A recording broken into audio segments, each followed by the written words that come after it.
ஆயக்கலைகள் 64. அதில் ஒரு முக்கிய கலையான ஜோதிட கலையின் மூலமாக என்னுடன் இணைந்துள்ள அன்பு நேயர்களுக்கு இனிய வணக்கம்ங்க. மேஷ ராசி நேயர்களுக்கு புதுசாக அப்படி என்ன இருக்க போகுது, எப்பவும் போல வாழ்க்கை கீழேயே தான் போகுது அப்படின்னு கதரும் நேயர்களுக்கு ஒரு நல்ல செய்தி காத்திருக்குதுங்க. அந்த செய்தியை தெரிஞ்சுக்கிறதுக்கு முன்னாடி இந்த உலகை காக்கும் முருகப்பெருமானுடைய பாதம் தொட்டு வணங்கி வீடியோக்குள்ளே போகலாங்களா? என்னுடன் சேர்ந்து நீங்களும் இந்த மந்திரத்தை சொல்லிட்டே உங்களால் முடிஞ்சதுன்னா கமெண்ட் பாக்ஸில் ஒரு முறை கமெண்ட் பண்ணுங்க. ஓம் முருகா போற்றி, ஓம் முருகா போற்றி, ஓம் முருகா போற்றி. பழனி ஆண்டவா, செந்தூர் வேலவா, சீரும் போர் தளபதியே, சேவல் கொடி ராஜாவே, நீதான் ஐயா இந்த அப்பாவி மக்களை கஷ்டங்களில் இருந்து காப்பாற்றி காலம் முழுக்க கூடவே இருக்கணும். இவங்களுக்காக நான் தினமும் உங்ககிட்ட வேண்டிக்கிறேன். இவங்களுக்கு ஒண்ணுனா நீதான் ஐயா பொறுப்பு. அப்படியே நான் சொல்லும் ஜோதிடமும் பழிக்க நீதான் ஐயா அருள் புரியணும். தினமும் உங்களுக்கு கிரகநிலை மாற்றத்தால் வரக்கூடிய சுப பலன்களை அறிய கட்டாயம் சப்ஸ்கிரைப் பண்ணி பெல் பட்டன் அப்புறம் ஆல்னு ஆப்ஷன் இருக்கும், அதையும் கொடுத்து வைங்க. ஒவ்வொரு பதிவும் உங்களைய வெற்றியடைய வைக்க வேண்டும் அப்படிங்கிற எண்ணத்துல தாங்க போட்டுட்டு இருக்கோம். மேஷம் ராசிக்காரங்களை பத்தி சொல்லணும்னா எவ்வளவோ கஷ்டப்பட்டு மாறி மாறி உழைச்சாலும் அதுக்கு ஏத்த ஒரு அங்கீகாரம் கிடைக்காத ராசியா, பல நேரங்கள்ல ஒரு மதிப்பு கிடைக்காத ராசியா இவங்க இருக்காங்க. அப்படி ஒரு மதிப்பில்லாத ராசியா இருந்தாலும் பரவாயில்ல, பாசத்துக்கும் உண்மையான நேசத்துக்கும் கட்டுப்பட்டு தங்களுக்குள்ள இருக்கக்கூடிய துன்பத்தையும் கஷ்டத்தையும் வெளியே காட்டிக்காம மனசுக்குள்ளேயே மறைச்சிக்கிட்டு பல நேரங்களில் அசிங்கத்தையும் அவமானத்தையும் சந்திச்சாலும் கூட அதையெல்லாம் பெருசாக வெளிப்படுத்தாம நம்ம அசிங்கப்பட்டாலும் பரவாயில்ல, நம்ம குடும்பமே நல்லா இருக்கணும்னு தனக்குன்னு இருக்கக்கூடிய உறவுகளை காக்கக்கூடியவங்களா, ரொம்பவே உயர்ந்த குணம் கொண்டவங்களா இவங்க இருக்காங்க. இவ்வளவு அருமையான நற்குணங்களை கொண்ட மேஷ ராசிக்கார அன்பர்களே, சகோதர சகோதரிகளே, எல்லாரும் எப்படி இருக்கீங்க? நல்லா ஆரோக்கியமா இருக்கீங்களா? ஏங்கம்மா நீங்க வேற எங்களை பார்த்து இப்படி ஒரு கேள்வி கேட்குறீங்களே? இப்போ எங்க வாழ்க்கையில் இருக்கக்கூடிய பிரச்சனைகளை எல்லாம் பார்த்தா நாங்க ஆரோக்கியமா இருக்கிற மாதிரியா தெரியுது. நாங்க இந்த உலகத்துல இன்னும் உயிரோட வாழ்றதே பெரிய அதிசயமா இருக்கு.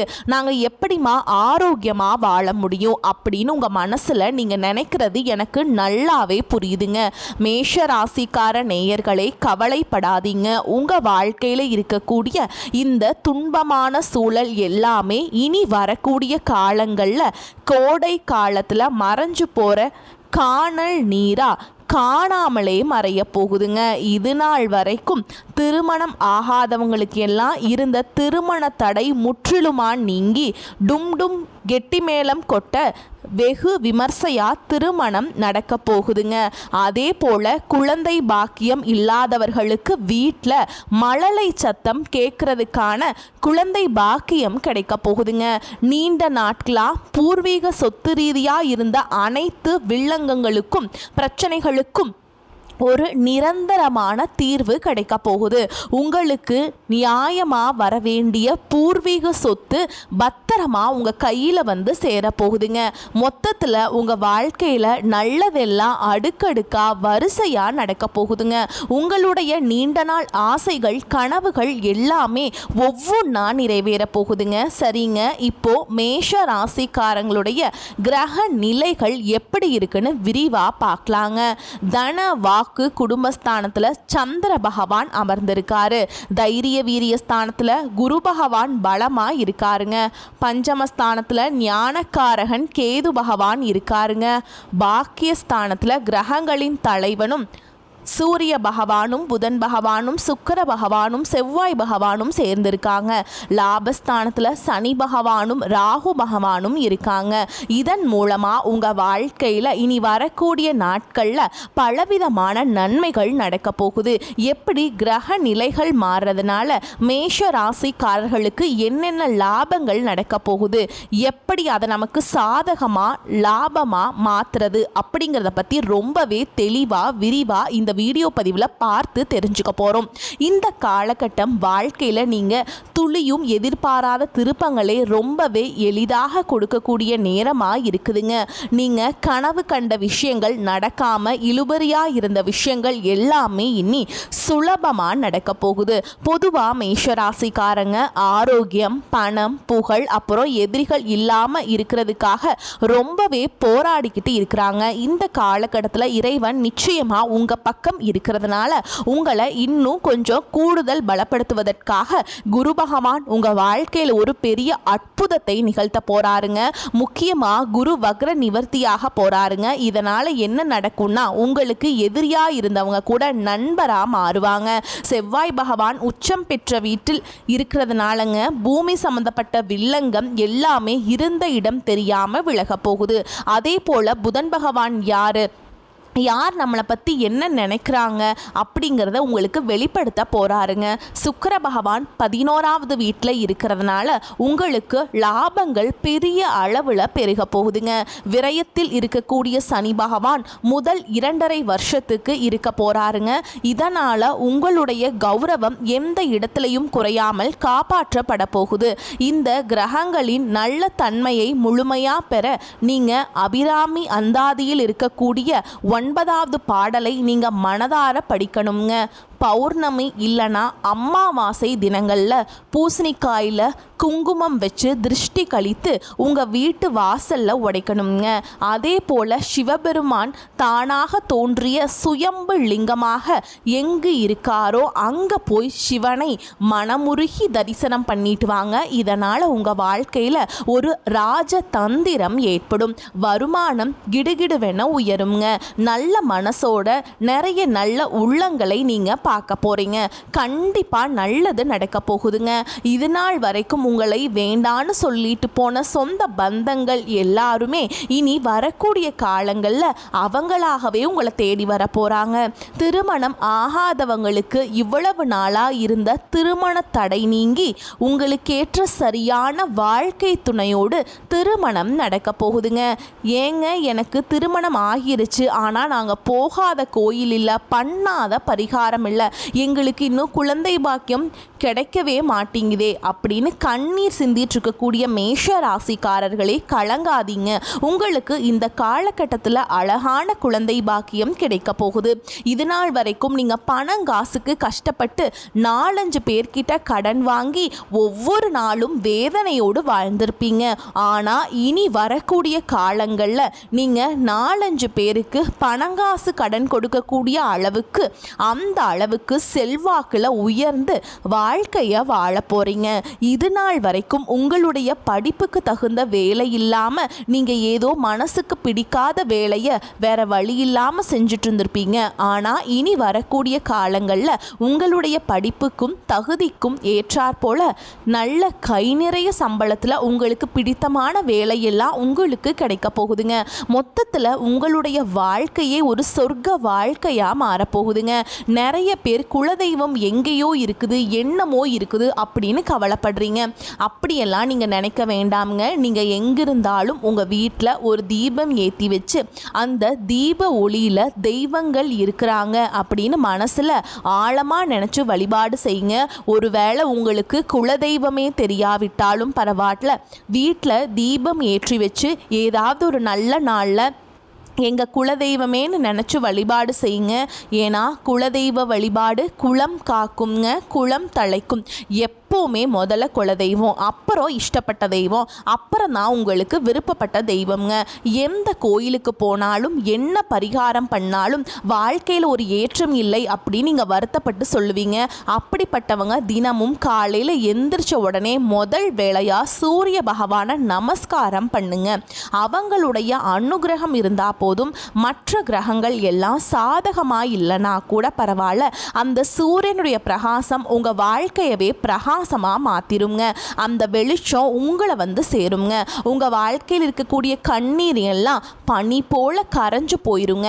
அஸ்வினி, பரணி மற்றும் கார்த்திகை 1ஆம் பாதத்தில் பிறந்தவங்க மேஷ ராசியில் பிறந்தவங்களாக கருதப்படுறாங்க.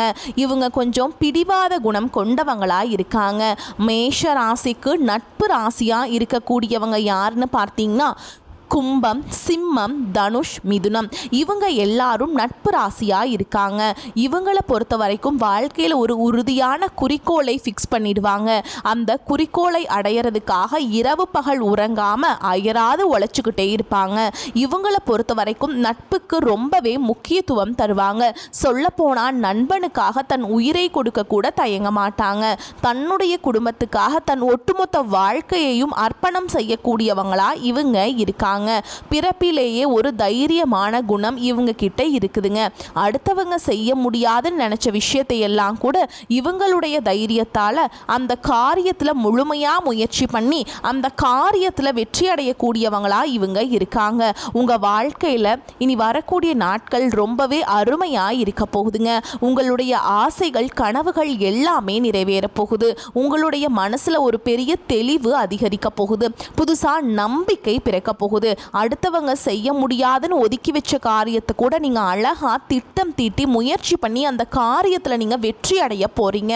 பழைய கவலைகள் எல்லாமே மெதுவாக குறைய போகுது. குடும்பத்துல ஒற்றுமை ஏற்பட போகுது. இதுநாள் வரைக்கும் புருஷன் பொண்டாட்டிக்குள்ள இருந்த சண்டை சச்சரவுகள் எல்லாமே விலக போகுது. மனசுல ஒரு பெரிய நிம்மதி ஏற்பட போகுதுங்க. உடல்நிலை ரொம்பவே ஆரோக்கியமா இருக்க போகுது. நல்ல செய்திகள் பல திசைகள்ல இருந்து உங்களை தேடி வர போகுதுங்க. தடைபட்ட சுபகாரியங்கள், வேலைகள் எல்லாமே நடக்க போகுதுங்க. பொருளாதார நிலை மெதுவாக உயரப்போகுது. புதுசா சேமிப்பு செய்யும் எண்ணம் உங்களுக்கு வரப்போகுதுங்க. உடல் சோர்வு குறைய போகுது. உங்களுடைய உறக்கம் சீரா இருக்க போகுதுங்க.